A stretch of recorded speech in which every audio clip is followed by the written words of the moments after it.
Assalamualaikum 7th class. Welcome to your 11th lecture of science. I hope you will be fine with the grace of Allah. Today our topic of study is chemical formula and how to write chemical formula. Okay beta, open your book page 63. Book page 63 पे बच्चों given है आपका topic and that is chemical formula. आज हम पढ़ेंगे chemical formula क्या होता है और केमिकल फार्मूला हमें किस बारे में इंफॉर्मेशन देता है, उसकी एग्जांपल स्टडी करेंगे और केमिकल फार्मूला किसी भी मॉलिक्यूल का हम किस तरह से राइट करते हैं. ओके स्टार्ट करते हैं लेक्चर. सबसे पहले बच्चों हम इसको डिफ़ाइन करेंगे कि chemical formula, what is chemical formula. तो its definition is describing a molecule in the form of symbols and valences is called chemical formula. कि किसी भी मॉलिक्यूल को जब हम उसके सिंबल्स और वैलेंसेस की मदद से डिस्क्राइब करते हैं तो उसको हम केमिकल फार्मूला कहते हैं. इसका सेकंड नेम है मॉलिक्यूलर फार्मूला. चूँकि हम मॉलिक्यूल में एलिमेंट्स और के सिंबल्स और वैलेंसेस राइट कर रहे होते हैं तो इसलिए हम मॉलिक्यूलर फार्मूला भी इसे कहते हैं. तो मॉलिक्यूलर फार्मूला में बच्चों मॉलिक्यूल जो है वो जिन जिन एलिमेंट्स से मिलके बना हुआ होता है उन एलिमेंट्स की हम सिंबल राइट करते हैं और उनकी वैलेंसीज राइट करते हैं. वैलेंसी का मतलब है कि कितने नंबर ऑफ एटम्स जो है वो वहाँ पे मौजूद हैं. अब हम देखते हैं कि केमिकल फार्मूला हमें किस बारे में इंफॉर्मेशन देता है. आई होप कि डेफिनेशन क्लियर है कि किसी भी मॉलिक्यूल को उसके सिंबल्स और वैलेंसीज की मदद से जब हम डिस्क्राइब करते हैं तो उसे हम केमिकल फार्मूला कहते हैं. फॉर एग्जांपल यहाँ पे आपको हाइड्रोजन मॉलिक्यूल नज़र आ रहा है. एग्जांपल में यहाँ पे कार्बन डाइऑक्साइड मॉलिक्यूल है. तो यहाँ पे ये जो मॉलिक्यूल है ये जिन एलिमेंट्स से मिलके बना हुआ है कार्बन डाइऑक्साइड मॉलिक्यूल, तो उन एलिमेंट्स के सिंबल हमने राइट किए हैं और इसके अलावा उनकी वैलेंसीज राइट की हैं. जैसे कार्बन के साथ कोई वैलेंसी राइट नहीं है तो इसका मतलब कि कार्बन 1 है और ऑक्सीजन जो है उसकी वैलेंसी हमने राइट की हुई है 2. तो किसी भी मॉलिक्यूल को उसके सिंबल्स और वैलेंसीज की मदद से जब हम डिस्क्राइब करते हैं, राइट करते हैं तो उसे हम केमिकल फार्मूला कहते हैं या फिर मॉलिक्यूलर फार्मूला कहते हैं. अब हम देखते हैं कि केमिकल फार्मूला जो है वो हमें क्या इन्फॉर्मेशन देता है कि किसी भी मॉलिक्यूल का जो मॉलिक्यूलर फार्मूला जब हम देखते हैं तो हमें क्या पता चलता है उसको देख के. तो बच्चों किसी भी मॉलिक्यूल का जो केमिकल फार्मूला है वो हमें बताता है about kinds of elements in each molecule. Molecule के अंदर काइंड्स ऑफ एलिमेंट्स यानी कौन कौन से एलिमेंट्स प्रेजेंट हैं. इसके अलावा सेकेंड थिंग जो कि हमें बताता है chemical formula that is number of atoms of each element, कि किसी भी मॉलिक्यूल में कौन कौन से एलिमेंट्स प्रेजेंट हैं और उन एलिमेंट्स का नंबर क्या है, यानी कितने एलिमेंट्स जो हैं वो प्रेजेंट हैं. फॉर एग्जांपल ये हाइड्रोजन मॉलिक्यूल है तो हाइड्रोजन मॉलिक्यूल का ये जो केमिकल फार्मूला है H2 ये हमें बताता है कि इस मॉलिक्यूल में हाइड्रोजन एटम प्रेजेंट है, एलिमेंट जो प्रेजेंट है वो हाइड्रोजन है.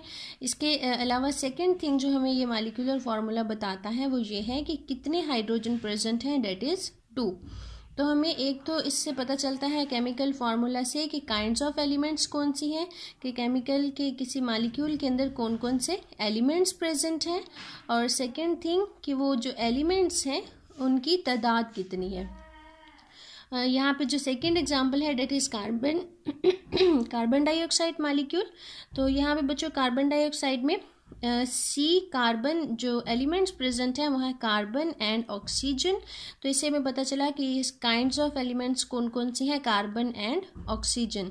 सेकेंड थिंग है कि नंबर ऑफ एटम्स. तो बच्चों यहाँ पे कार्बन 1 मौजूद है, यानी एक कार्बन है सेंटर में और उसके साइड्स पे 2 ऑक्सीजन्स जो हैं वो इसके साथ अटैच हैं.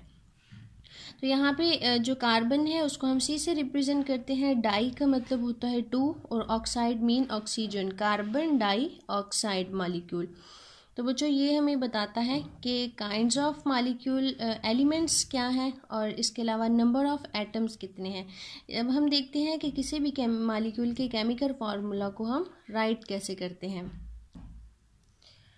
तो बच्चों हम केमिकल फार्मूला को राइट करने के लिए हम राइट करते हैं सिंबल.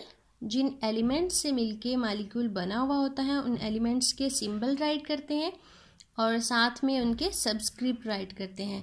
सिंबल का आपको पता है कि काइंड्स ऑफ सिंबल हमें बताता है कि काइंड्स ऑफ एलिमेंट कौन सी हैं। सिंबल यानी कोई जोन सा एलिमेंट मौजूद है उसका सिंबल, कि किस एलिमेंट को किस सिंबल से हम रिप्रेजेंट करते हैं। तो सब्सक्रिप्ट हमें वैलेंसी के बारे में बताता है कि या फिर नंबर ऑफ एटम्स के बारे में बताता है। सब्सक्रिप्ट जो है वो हम लोअर राइट साइड पे एटम्स के साथ राइट करते हैं। फॉर एग्जांपल ये कार्बन डाइऑक्साइड मॉलिक्यूल है, तो इसमें सिंबल कौन कौन से हैं, किन एलिमेंट से मिलके बना हुआ है, कार्बन एंड ऑक्सीजन, ये सिंबल हैं। कार्बन का C और ऑक्सीजन O, और इनकी जो सब्सक्रिप्ट है वो है बच्चों 1 and 2, यानी कार्बन जो है वो यहाँ पे 1 मौजूद है, 1 कार्बन है, और 2 ऑक्सीजन से मिलके ये कार्बन डाइऑक्साइड मॉलिक्यूल बना हुआ है। तो किसी भी केमिकल फार्मूला को राइट करने के लिए हम उसका सिंबल राइट करते हैं, और सिंबल के साथ जो उसका सब्सक्रिप्ट होता है हम वो राइट करते हैं। सब्सक्रिप्ट जो है वो तमाम मॉलिक्यूल्स में मौजूद नहीं होता। ये जिन मॉलिक्यूल्स में नंबर ऑफ एटम्स ज़्यादा होंगे, मोर देन 1 होंगे, उनमें हम सब्सक्रिप्ट राइट करते हैं। इसी तरह से जैसे ये हम राइट करेंगे फिर कि कार्बन है और ऑक्सीजन इसमें मौजूद हैं, और इनका सब्सक्रिप्ट है कि 1 कार्बन एटम मौजूद है और 2 ऑक्सीजन एटम्स मौजूद हैं, और इसको हम राइट करेंगे कार्बन 1 एंड ऑक्सीजन 2। 1 जो है वो नॉर्मली हम राइट नहीं करते किसी भी एलिमेंट के साथ। अगर सब्सक्रिप्ट राइट ना किया गया हो तो उसका मतलब होता है कि वो 1 है। तो यहाँ पे ओजोन गैस मौजूद है O3, तो इसमें जो सिंबल है कौन सा एलिमेंट इस मॉलिक्यूल में मौजूद है, डेट इज़ ऑक्सीजन O, और इसका सब्सक्रिप्ट क्या है 3। जो लोअर राइट साइड पे गिवन है वो सब्सक्रिप्ट है, और सब्सक्रिप्ट हमें वैलेंसी के बारे में भी बताता है, और ये हमें बताता है कि नंबर ऑफ एटम्स कितने हैं। तो ये सब्सक्रिप्ट हमें इन्फॉर्म करेगा about the number of atoms of oxygen in ozone molecule कि ओजोन मॉलिक्यूल में ऑक्सीजन एटम्स जो है वो 3 हैं। इसी तरह वाटर मॉलिक्यूल है H2O, तो इस मॉलिक्यूलर फार्मूला या केमिकल फार्मूला को देख के हमें पता चलेगा कि इसमें हाइड्रोजन एलिमेंट प्रेजेंट है और ऑक्सीजन एलिमेंट प्रेजेंट है, और नंबर ऑफ एटम्स के बारे में भी बताएगा हमें कि इसमें 2 हाइड्रोजन मौजूद हैं और इसमें 1 ऑक्सीजन एटम मौजूद है। ऑक्सीजन एटम सेंटर में और हाइड्रोजन एटम्स इसके साथ बाउंड किए हुए होते हैं। तो इस तरह से ये बच्चों इसका सब्सक्रिप्ट हाइड्रोजन का है 2, और ऑक्सीजन का जो सब्सक्रिप्ट है वो है 1, लेकिन 1 हम नॉर्मली राइट नहीं करते। नेक्स्ट एक और एग्जांपल है CH4, जिसमें एक कार्बन के साथ 4 हाइड्रोजन जो है वो कोवलेंट बॉन्ड बना के अटैच हुए होते हैं। तो यहाँ पे भी बच्चों कार्बन की जो वैलेंसी है वो 1 है, यानी कार्बन का सब्सक्रिप्ट जो है वो 1 है कि 1 कार्बन एटम मौजूद है, और हाइड्रोजन जो है उनका सब्सक्रिप्ट 4 है। इसका मतलब है कि 4 एटम्स ऑफ हाइड्रोजन जो है वो इस मॉलिक्यूल में मौजूद हैं। तो इस तरह से बच्चों हम केमिकल फार्मूला राइट करते हैं कि पहले हम सिंबल राइट करते हैं और सिंबल के साथ हम उसका सब्सक्रिप्ट राइट करते हैं।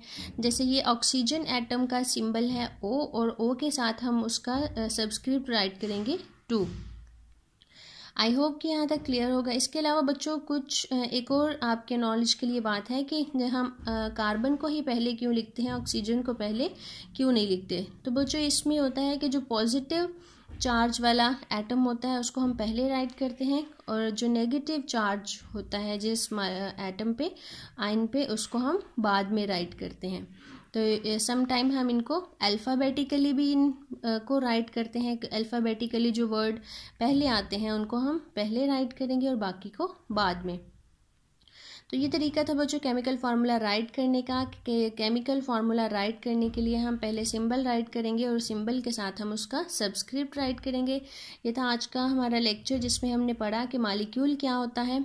तो बच्चों किसी भी एलिमेंट को किसी भी मॉलिक्यूल को उसके सिंबल्स और उसकी वैलेंसीज की फॉर्म में जब हम लिखते हैं तो उसको हम कहते हैं केमिकल फार्मूला। इसको हम मॉलिक्यूलर फार्मूला भी कहते हैं। और केमिकल फार्मूला हमें इंफॉर्मेशन देता है अबाउट काइंड्स ऑफ एलिमेंट्स और नंबर ऑफ एटम्स के बारे में बताता है कि किसी भी मॉलिक्यूल के अंदर कौन कौन से एलिमेंट्स प्रेजेंट हैं और वो एलिमेंट्स की तादाद कितनी है। इसके अलावा हमने कुछ एग्जांपल्स स्टडी की और हमने ये भी पढ़ा कि केमिकल फार्मूला को हम राइट कैसे करते हैं।